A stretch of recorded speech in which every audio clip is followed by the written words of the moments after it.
नमस्कार दोस्तों, Bharat education centre YouTube channel पर आपका स्वागत है। आज हम पढ़ेंगे जसनाती संप्रदाय। निराकार ब्रह्म की उपासना पर बल दिया जाता है जसनाती संप्रदाय में। इसके जो प्रवर्तक हैं वो जसनाथ जी हैं। जन्म जो जसनाथ जी हैं उनका जन्म कतरियासर बीकानेर में हुआ 1482 ईस्वी के आसपास। पिता का नाम था हमीर जानी और माता का नाम था रूपा देवी। गोरखमालिया क्षेत्र में 12 वर्ष की तपस्या की। जसनाथ जी के द्वारा 1504 ईस्वी में इस संप्रदाय की स्थापना की गई। जो जसनाती संप्रदाय है उसकी स्थापना 1504 ईस्वी में की गई। जिनके अनुयायी काली ऊन का धागा पहनते हैं, वह जाल वृक्ष को पवित्र मानते हैं और 36 नियमों का पालन करते हैं। काली ऊन का धागा पहनते हैं, जाल वृक्ष को पवित्र मानते हैं और 36 नियमों का पालन करते हैं। जबकि विश्नोई संप्रदाय में हम देखते हैं या पढ़ते हैं कि 20 और 9 29 नियमों का पालन किया जाता है, लेकिन जसनाती संप्रदाय में 36 नियमों का पालन करते हैं। इस संप्रदाय में शव को दफनाया जाता है, दफनाने का कार्य किया जाता है। 1500 ईस्वी में जाम्बोजी व जसनाथ जी का मिलन हुआ था तथा इनके समकालीन शासक दिल्ली सल्तनत सिकंदर लोदी ने उन्हें कतियासर क्षेत्र में 500 बीघा जमीन व नगाड़ा बजाने की अनुमति प्रदान की थी। इनके ग्रंथों की बात कर लें, जसनाथ जी के ग्रंथों की बात करें तो सिंबुदड़ा, कोड़ा, गोरखछंदो और जीव समझोत्री 150 शब्द या वाणी इसी संप्रदाय में है। रामनाथ के द्वारा रचित यशोनाथ पुराण को इस संप्रदाय की बाइबिल कहते हैं। जसनाती संप्रदाय की जो बाइबिल है वो यशोनाथ पुराण है, जो रामनाथ के द्वारा रचा गया है या लिखा गया है। नेक्स्ट पेज देख लेते हैं। इस की प्रमुख जो पीठ हैं उनकी बात करें तो कतरियासर बीकानेर जसनाथ जी ने 1506 ईस्वी में समाधि ली थी। 1504 ईस्वी में उन्होंने जसनाती संप्रदाय की स्थापना की थी और 1506 ईस्वी में उन्होंने समाधि ली थी।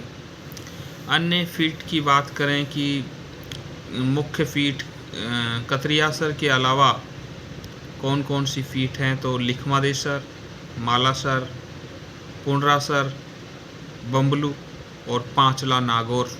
और ये जो लिखमादेसर, मालासर, पुंडरासर और बम्बलू नामक जो पीठें हैं जसनाथ जी की वो बीकानेर में स्थित हैं और पांचला नामक जो पीठ है वो नागौर में स्थित है। इस संप्रदाय की 84 वाणियाँ प्रसिद्ध व आश्रम को आसन कहा जाता है। आपको ध्यान रखना है इसका। इस संप्रदाय की जो पद्धतियाँ हैं उन्हें 84 वाणियाँ कहा जाता है, जबकि आश्रम को आसन कहा जाता है। अब हम पढ़ते हैं विश्नोई संप्रदाय। प्रवर्तक जाम्बोजी, जन्म पीपासर नागौर में। पिता का नाम लोहड़जी पंवार और माता का नाम हंसा देवी था। बचपन का नाम की बात करें तो जाम्बोजी का बचपन का नाम था धनराज। इन्हें गूंगा गहला और कम बोलने के कारण गूंगा गहला भी कहा जाता था, क्योंकि ये कम बोलते थे, अपने ही विचारों में मगन रहते थे, जिनके कारण इन्हें गूंगा गहला कहा जाता था। सम्राथल धोरा धोक धोरा में इन्होंने तपस्या की। जाम्बोजी के द्वारा सर्वप्रथम 1485 ईस्वी में अपने चाचा पूलो जी को इस संप्रदाय में दीक्षित किया। यानी जब 1485 में इन्होंने विश्नोई संप्रदाय की स्थापना की तो सबसे पहले इन्होंने अपने चाचा पूलो जी को इस संप्रदाय में दीक्षित किया तथा इसी अवसर पर इस संप्रदाय की स्थापना की। जाम्बोजी को पर्यावरण वैज्ञानिक व विष्णु का अवतार माना जाता है। इन्होंने 29 नियमों की पालना का उपदेश किया, जैसे कि वृक्षों की कटाई नहीं करना, जीव हत्या नहीं करना, नीले वस्त्रों का त्याग आदि कुछ नियम बताए। 29 नियमों की संरचना की और 29 नियम जिन्होंने पालना शुरू कर दी वो ही विश्नोई संप्रदाय में दीक्षित हो गया। सिकंदर लोदी ने बीकानेर क्षेत्र में पशु हत्या पर रोक लगाई, क्योंकि इसकी मांग जाम्बोजी ने की थी कि इस परिक्षेत्र में पशुओं की जो हत्या की जाती है, बलि दी जाती है, उस पर रोक लगनी चाहिए। तो सिकंदर लोदी ने बीकानेर क्षेत्र में पशु हत्या पर रोक लगाई तथा इस क्षेत्र में अकाल पड़ने पर इन्होंने पशुओं के लिए चारे की व्यवस्था की। निर्माण मालासर बीकानेर, मान्यता के अनुसार मालासर बीकानेर माना जाता है इनका निर्माण, लेकिन जाम्बोजी की जो समाधि है वो मुकाम बीकानेर, जो कि उनकी प्रमुख पीठ में गिनी जाती है। जाम्बा गांव जोधपुर में जैसलमेर के जैत्र सिंह ने एक सरोवर का निर्माण करवाया, जो विश्नोई संप्रदाय में पुष्कर के समान है, यानी इतना पवित्र माना जाता है कि उसे विश्नोई संप्रदाय का पुष्कर कहा जाता है। पहाल, यह जाम्बोजी द्वारा अभिमंजित जल है जिसे पिलाकर दीक्षित किया गया है। यानी पहाल एक अभिमंत्रित जल है और इसको पिलाकर किसी भी व्यक्ति को विश्नोई संप्रदाय में दीक्षित किया जाता है या प्रवेश दिलाया जाता है। नेक्स्ट पेज ले लेते हैं।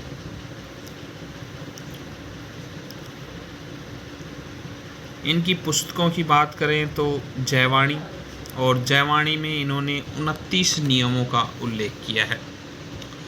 जम्ब संहिता, जम्ब सागर, विश्नोई धर्म प्रकाश और 120 शब्दवाणी।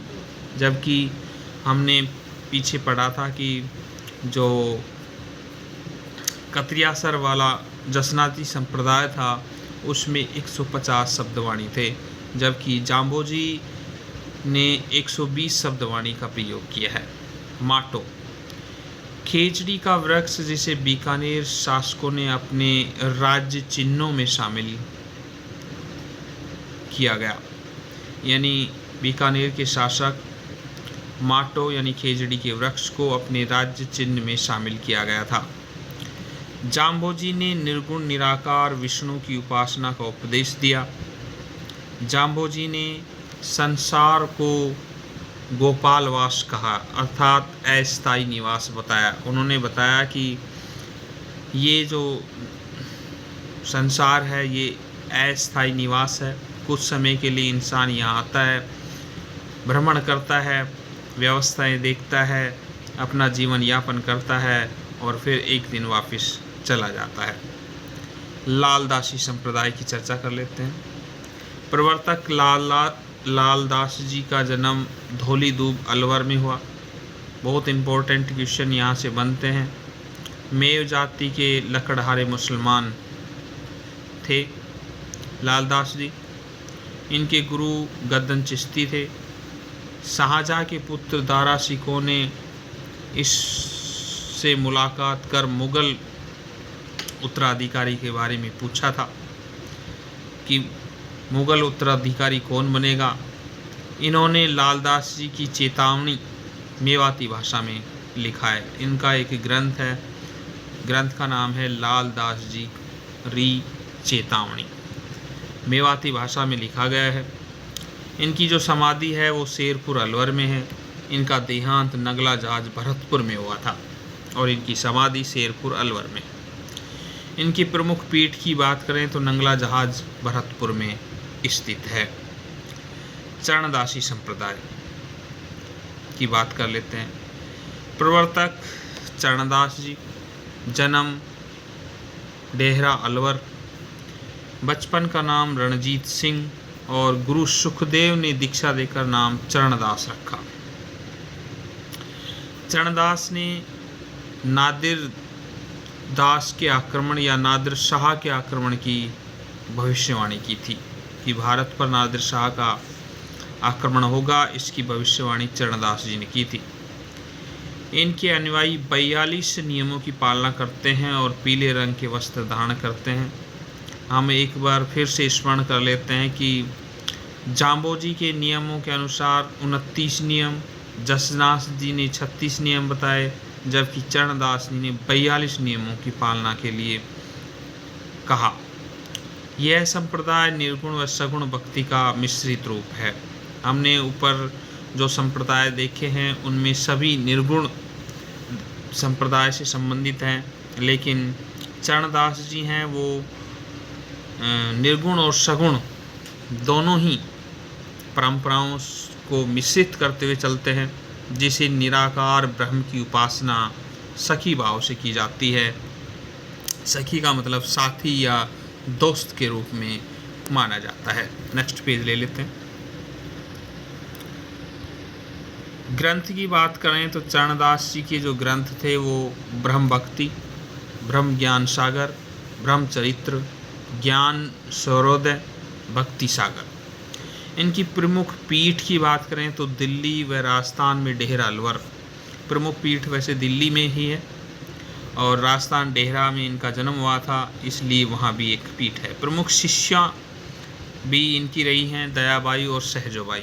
दयाबाई ने भी 2 ग्रंथों को लिखा है, दयाबोध और विनय मलिका, जबकि सहजोबाई ने सहज प्रकाश लिखा है। एक और संप्रदाय है राजस्थान में बहुत महत्वपूर्ण संप्रदाय है, उसकी बात कर लेते हैं, दादू पंथ।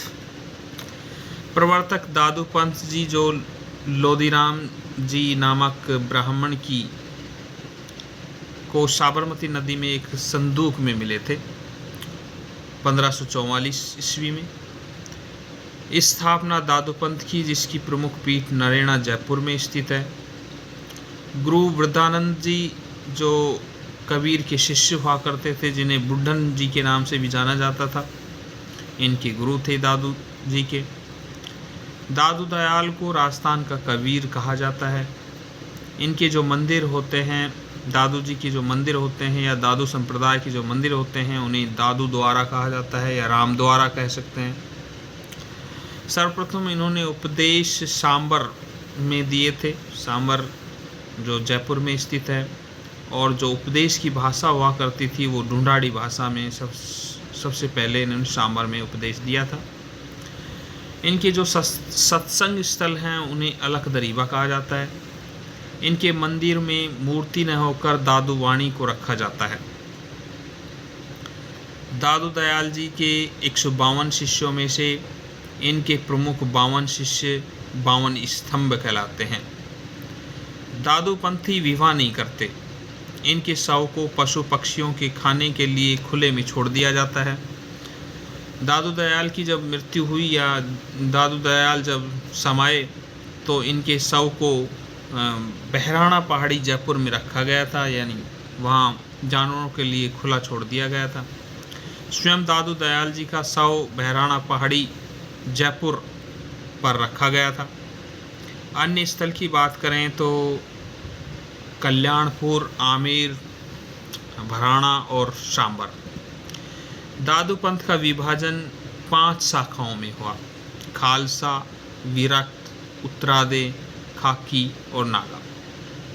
नेक्स्ट पेज ले लेते हैं।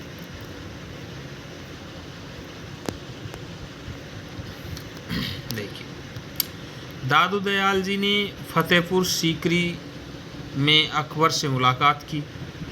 दादू दयाल के बाद उनके पुत्र गरीबदास जी खालसा पंथ की स्थापना व मिष्किनदास जी इसके उत्तराधिकारी हुए थे।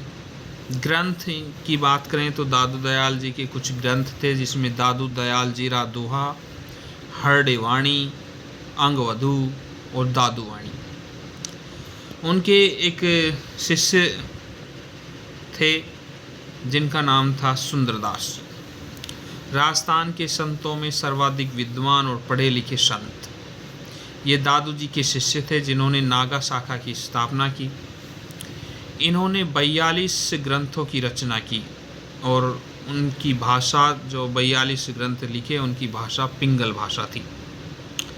हथियारबंद साधु के रूप में एक दस्ते को भी तैयार किया गया था इनके द्वारा, नागा साधुओं के रूप में। इनको राजस्थान का शंकराचार्य कहा जाता है। ये ग्रंथ की बात करें तो इन्होंने 42 ग्रंथ लिखे, लेकिन यहाँ कुछ नाम यहाँ दिए गए हैं: सुंदरसार व संथावली, ज्ञान समुद्र, ज्ञान सवैया, सुंदर विलास और सुंदर ग्रंथावली। उन्हीं के एक शिष्य थे रजब जी। रजब जी सांगानेर के पठान थे। अपने विवाह के समय दादू जी के उपदेश सुनकर संत बन गए तथा आजीवन दूल्हे के वेश में रहे। ध्यान रखना है, बहुत ही इम्पोर्टेंट क्वेश्चन बनता है कि आजीवन दूल्हे के वेश में रहने वाले संत का नाम रजब जी। इनके ग्रंथ की चर्चा करें तो ग्रंथ रजब वाणी व सरवंगी। आजीवन काली पट्टी बांध कर रखी। दादू दयाल जी की मृत्यु के पश्चात उन्होंने कहा था कि इस संसार में देखने वाला जो व्यक्ति है या देखने योग्य जो वस्तु थी या व्यक्ति था, वो तो अब चला गया, अब कुछ देखने को नहीं रहा। इसलिए उन्होंने अपने आँख पर काली पट्टी बांध ली थी और आजीवन मृत्यु तक उन्होंने ये काली पट्टी बांधे रखी थी। नेक्स्ट वीडियो में हम मिलेंगे, राम स्नेह संप्रदाय की चर्चा करेंगे। और अगर आपको वीडियो पसंद आई हो, जानकारी अच्छी लगी हो, तो वीडियो को लाइक और यूट्यूब चैनल को सब्सक्राइब ज़रूर कर लें। धन्यवाद।